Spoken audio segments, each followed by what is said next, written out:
So I have a news article from the Citizen Watch report, and a reporter there correlated housing prices with the Case-Shiller index in the S&P 500. And it correlates almost one-to-one. It's almost a pretty tight correlation. And the reason why I want to point this out is that, yes, private equity buying housing, that's a contributing factor for prices to go up. Also, immigration, obviously, when you have a lot of immigrants, that increases housing. But at the same time, the population has actually decreased, it looks like, for this year. There was a statistician I looked at this morning, and he claimed that this year might be the very first year in American history where the population had decreased since the Spanish flu in 1919. And the reason why is that a lot of illegal immigrants have been self-deporting. They've been leaving the country because, they don't want that blemish on their record. They just come here because they're economic opportunists. They want to work here and then send the money back home. But they would rather self-deport and try to come back here, under legal means. So it's not just housing that has increased. Obviously, food prices have increased substantially in the last 5 years. If you look at precious metals, silver is about to break above $80 an ounce. If you look at, fun fact, by the way, coinage in the early 1960s, I think it was prior to 65, so 64 and prior, coinage here in the United States used to be 90% silver. So your dimes, your quarters, and your half dollars were 90% silver, 10% copper. And minimum wage at that time, I think in 1964 was $1 an hour. So if you do the math, it's like having a minimum wage today at $68 an hour. You got to take into account that the economy actually has grown because of technology, because there is more wealth in our economy. But at the same time, our central bank, the Federal Reserve, is depreciating our currency. They're lowering the value of our currency by way of monetary inflation. I've already talked about this before. When government wants to borrow a huge sum of money, the Federal Reserve prints that money, and you have monetary inflation, which then leads to price inflation.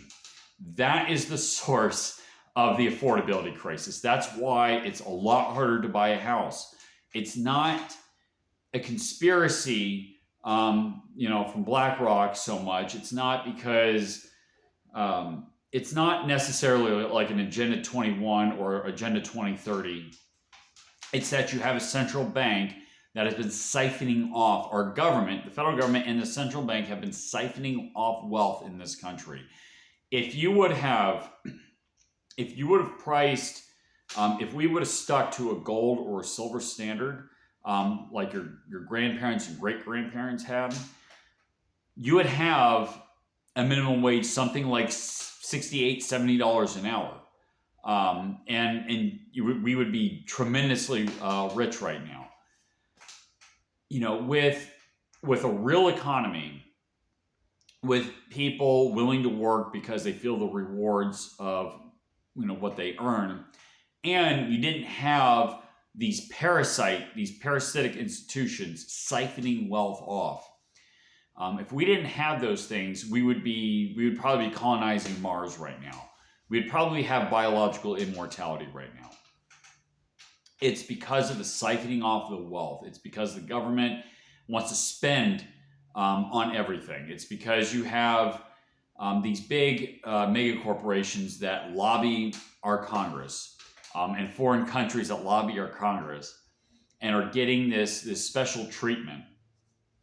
It's because of that system. It's a central bank that's the sort of the pinnacle of the problem, but it's also the fact that people expect the government to just do everything for them. That's the reason why we have an affordability crisis. I hear young people like Zoomers all the time complaining that they're probably not going to be able to buy a house. And they blame boomers, they blame BlackRock or State Street. But I never hear central bank out of them, the Federal Reserve. What a great opportunity to teach them about what the central bank is and what it does and why we need to abolish it. Okay, look at gold. Gold is at like what, $4,500 an ounce. Silver was at $30 an ounce like 6 months ago. Those prices are exploding right now because the market is discovering that paper is just that, it's paper. Okay, that what we call money is just currency. It's not actually money. People need to understand that the government is not there to help you. It's not there to add really any significant benefit. It might be protection force for you, but it is not producing anything for you. And of course, these wars are, by and large, are not really in our interest.